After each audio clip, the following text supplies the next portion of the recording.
भगवत प्राप्ति इसीलिए कठिन है कि हम कामनाओं का त्याग नहीं कर पाते। हमारी जितनी कामनाएं हैं वो सब नाशवान हैं। उत्पत्ति विनाशशील पदार्थों की कामना नाशवान की कामना है। उत्पत्ति विनाशशील पदार्थों को भोगना, नाशवान शरीर से नाशवान पदार्थों को भोगते हुए नाशवान पदार्थों के भोग की कामना हमें नाश में पहुंचा देती है, हमारा नाश कर देती है। मुझ अविनाशी को अधोगति प्राप्त होती है, मुझ अविनाशी का नाश हो जाता है। नाश ना होते हुए भी अनुभव होता है। मुझ अजन्मा का बार बार जन्म और मरण होता है इन्हीं कामनाओं के कारण। सारा संसार कामनाओं से बंधा हुआ है। ये हो जाए, ऐसा हो जाए, ऐसा हो जाए।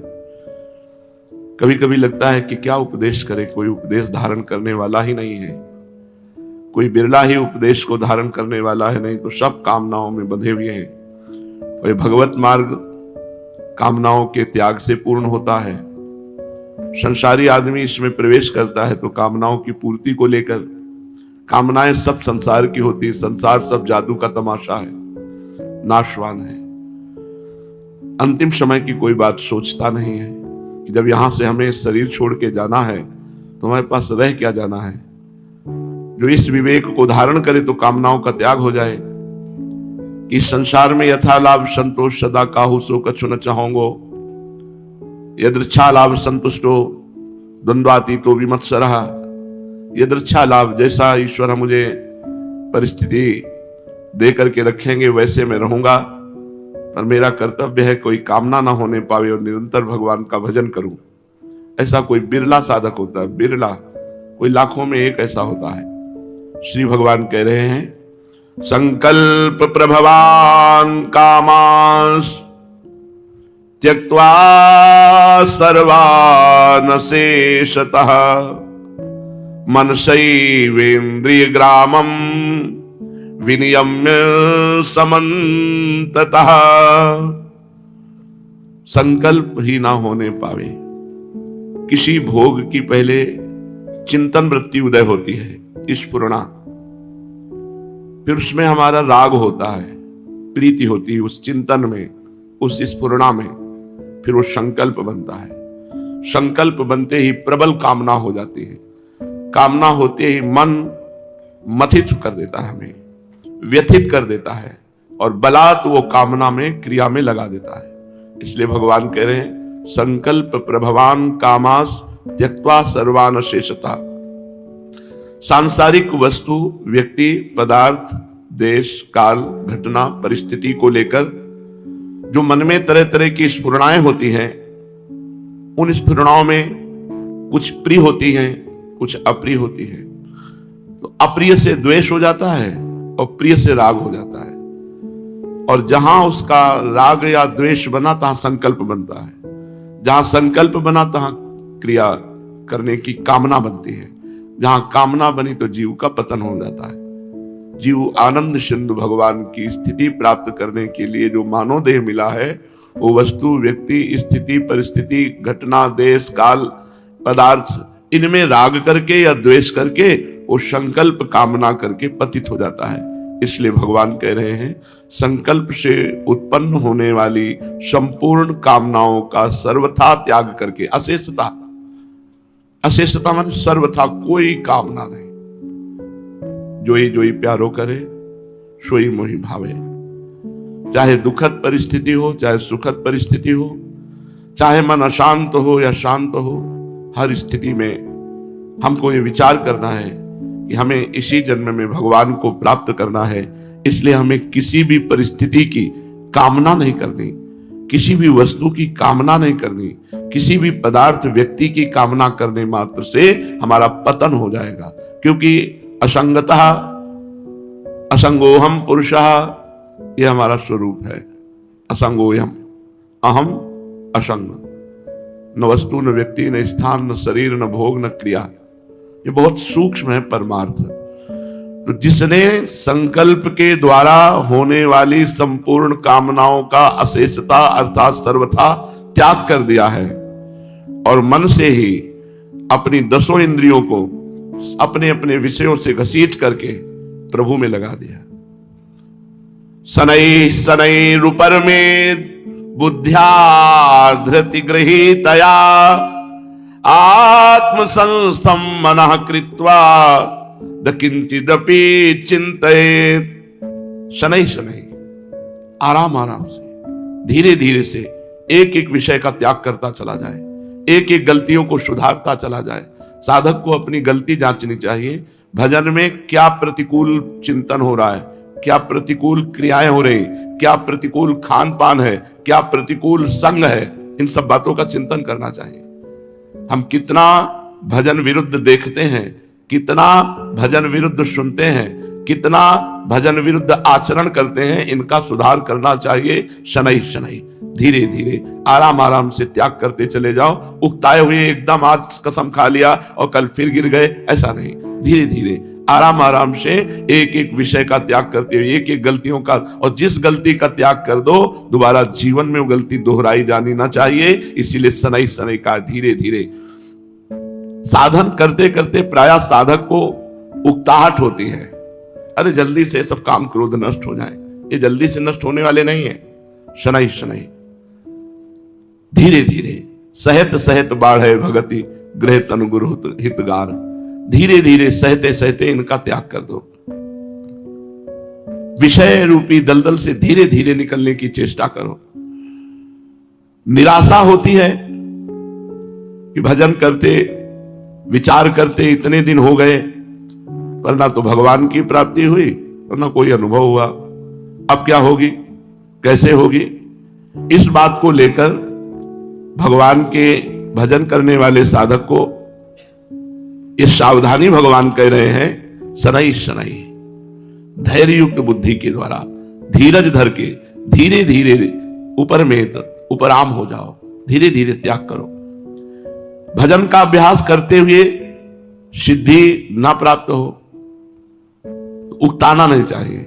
यहां सिद्धि का तात्पर्य अन्य सिद्धियों से नहीं, स्वाभाविक निरंतर भजन भगवदाकार वृत्ति, प्रत्युत धैर्य रखना चाहिए। जैसे भजन सिद्ध हो जाने पर, सफलता होने पर धैर्य रहता है, ऐसे ही विफलता होने पर भी वैसा ही धैर्य रहना चाहिए। बहुत गंभीर साधक चाहिए, धैर्यवान साधक चाहिए। किसी भी स्थिति में हमको टूटना नहीं है। वर्ष के वर्ष बीत जाएं पर प्रमाद नहीं करना। वैसे ही तन्मयता पूर्वक भजन में प्रयत्नशील हैं। चाहे वर्ष के वर्ष बीत जाएं, शरीर चला जाए तो भी परवाह नहीं, मुझे भगवत प्राप्ति करना ही है। कारण इससे बढ़कर दूसरा कोई ऐसा काम है ही नहीं, इसलिए इसको समाप्त करके आगे क्या काम करना है। भगवत प्राप्ति के सिवा और कोई काम करना नहीं। यदि इससे भी बढ़कर कोई काम है तो इसको छोड़ें और उस काम को अभी करें, पर इससे बढ़कर कोई काम तो है नहीं। इस प्रकार बुद्धि को वश में कर ले। बुद्धि में मान बढ़ाई आराम आदि को लेकर जो संसार के प्रति महत्व पड़ा है, उस महत्व को हटा दे। जब सही भजन होने लगता है ना, तो मान बढ़ाई, रुपया पैसा, सब खान पान व्यवहार, ये सब कूड़ा करकट नजर आता है, झूठा, जो हमारे साथ नहीं चलेगा, केवल हमको फंसाकर भजन से विमुख किए हैं। बुद्धि में जो मान बढ़ाई आराम आदि को लेकर जो संसार का महत्व पड़ा है, उस महत्व को हटाना होगा। साधक को धैर्य पूर्वक इस महत्व को भी हटाना होगा। धन्य भाग है जिसको कोई जानता नहीं और भजन कर रहा है, वाह वाह जय जय, इस पे नहीं फंसना चाहिए। ये केवल दिखावा है, माया का सत्य कुछ नहीं। इस महत्व को हटा देना चाहिए। तात्पर्य है कि जिन विषयों का त्याग करने के लिए कहा गया है शास्त्रों में, धैर्य युक्त बुद्धि से उन विषयों से उपराम हो जाए। शनै शनै रुपर में, तो उपराम होने में, त्याग करने में जल्दीबाजी ना करे। धीरे धीरे उपेक्षा करते करते विषयों से उदासीन हो जाए और उदासीन होने पर उनसे बिल्कुल ही त्याग कर दे। कामनाओं का त्याग और मन से इंद्रिय समूह का संयमन करने के बाद ही उपराम अवस्था प्राप्त होती है। उसका तात्पर्य है कि किसी त्याज्य वस्तु का त्याग करने पर भी उस त्याज्य वस्तु के साथ चूंकि त्याग कर रहे हैं इसलिए आंशिक द्वेष बना रहता है। यह भी नहीं होना चाहिए। उस द्वेष भाव का भी नाश हो जाए। उदासीन, न राग न द्वेष, हमारे काम की ही बात नहीं है। द्वेष पूर्वक त्याग टिकाऊ त्याग नहीं है। भगवत प्राप्ति में वो भी बाधा है। द्वेष पूर्वक नहीं। सब भगवान की सृष्टि है, हमारे प्रयोग की नहीं चीज है। जैसे आपको निषिद्ध भोजन, मांस आदि, इससे न राग है न द्वेष है, कोई मतलब है नहीं। ऐसे प्रत्येक निषिद्ध वस्तुओं से, शास्त्र विरुद्ध बातों से, शास्त्र विरुद्ध भोगों से उदासीनता है, उपराम है, वो न राग है न द्वेष है। सच्ची पूछो तो जब उपराम स्थिति प्राप्त हो जाती तो ऐसे पास में बैठा एक सात्विक भोजन पा रहा हो, एक तामसिक पा रहा हो, उसको कोई मतलब नहीं। न सात्विक वाले से राग है न तामसिक वाले से करना है। लीला हो रही, सतोगुण की, तमोगुण की, रजोगुण की लीला हो रही, उसको किसी से कोई तात्पर्य नहीं, न राग न द्वेष। इधर एक पूजा कर रहा है, उधर एक वध कर रहा है, दोनों में उसकी उपराम स्थिति रहती है। इधर यज्ञ हो रहे हैं, उधर हाहाकार मचा, दोनों में उपराम स्थिति रहती है। उपरामता तो ज्ञान की प्रथम भूमिका में ही आ जाती है। इतनी उपरामता, एक तरफ सुंदरी स्त्री खड़ी, एक तरफ सिंह खड़ा है, न सिंह से भय है न स्त्री से आकर्षण। ये प्रथम भूमिका है। ये प्रथम भूमिका शांत प्रथम भूमिका है, ज्ञान की प्रथम भूमिका है। द्वितीय भूमिका में सर्व विषयों का त्याग हो जाता है, शेष रहती आसक्ति। तृतीय भूमिका में आसक्ति का विनाश हो जाता है। चौथी भूमिका में वो समाधिस्थ होने लगता है। पांचवी भूमिका में वो जड़ भरत जी की स्थिति में आ जाता है। छठी भूमिका में संप्रज्ञात समाधि, सातवीं में असंप्रज्ञात समाधि, आठवीं में उस देह सुध भूला मर्त तुल्य, मर्त तुल्य। 8 भूमिकाएं ज्ञान की। उपासक अभी किसी भूमिका में नहीं है। एक तरफ सिंह खड़ा है, एक तरफ स्त्री खड़ी है। न स्त्री के आसक्ति का राग है, न सिंह से मृत्यु का भय है। ये प्रथम भूमिका ज्ञान की है। ज्ञान की प्रथम भूमिका में साधक की इतनी उच्च कोटि की अवस्था हो जाती है।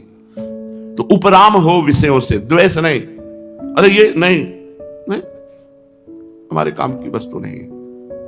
न कोई घृणा है, न कोई द्वेष है किसी से।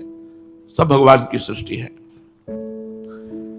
तात्पर्य है कि किसी भी वस्तु, व्यक्ति, स्थान से न राग करे न द्वेष करे, उससे उपराम हो जाए। उदासीनता के बाद उपराम स्थिति आती है।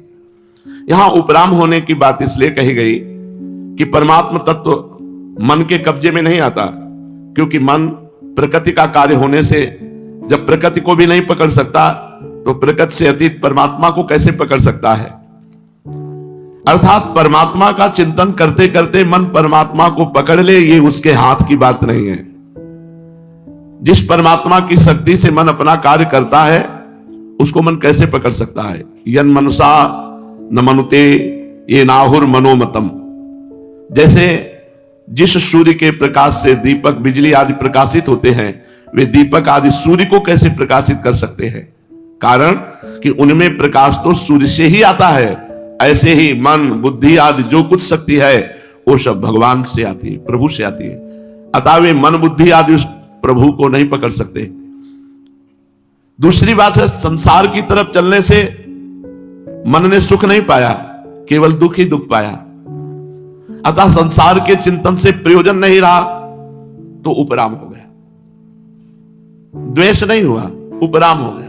अब अच्छा ही नहीं लगता कुछ, क्योंकि सब झूठा, सब धोखेबाज। आत्मसंस्थम मनः कृत्वा, सब जगह एक सच्चिदानंद परमात्मा ही परिपूर्ण है। जब साधक समस्त संकल्पों से उपराम हो जाता है तो उसे सब जगह एक परमात्मा का अनुभव होता है। कैसे? जैसे गहरे जल में डूब जाओ तो आपकी हर इंद्री में जल ही जल है। आंख खोलो तो जल है, कान में भी जल है, नाक में भी जल है, मुख में भी जल है, अंदर भी जल है। प्राणवायु चली जाएगी, केवल जल ही जल रह जाएगा। ऐसे ही हमें न जाने पर कान है कि प्राण है, बाहर दृष्टि तो परमात्मा। जैसे गहरे जल में जिधर देखो, ऊपर नीचे दाएं बाएं जल ही जल दिखाई देगा, ऐसे परमात्मा ही परमात्मा है। ना परमात्मा के सिवा पहले कुछ था, ना बाद में रहेगा, तो बीच में परमात्मा है। ऐसे परमात्मा है जैसे कंकन, हार, करधनी, नूपुर, अंगूठी, ये हम नाम बहुत ले लिए, लेकिन सब में सोना विराजमान है। ऐसे स्त्री पुरुष जड़ चैतन्य ये नाम है, ये रूप है अलग अलग, लेकिन सब परमात्मा स्वरूप ही है। ऐसा संकल्प त्यागी को जब अनुभव होता है तब भगवत प्राप्ति होती है। तो सब जगह एक सच्चिदानंद परमात्मा ही परिपूर्ण है। संकल्पों में पहले और पीछे वो परमात्मा ही रहता है। संकल्पों में भी आधार और प्रकाश रूप से एक परमात्मा ही परिपूर्ण है।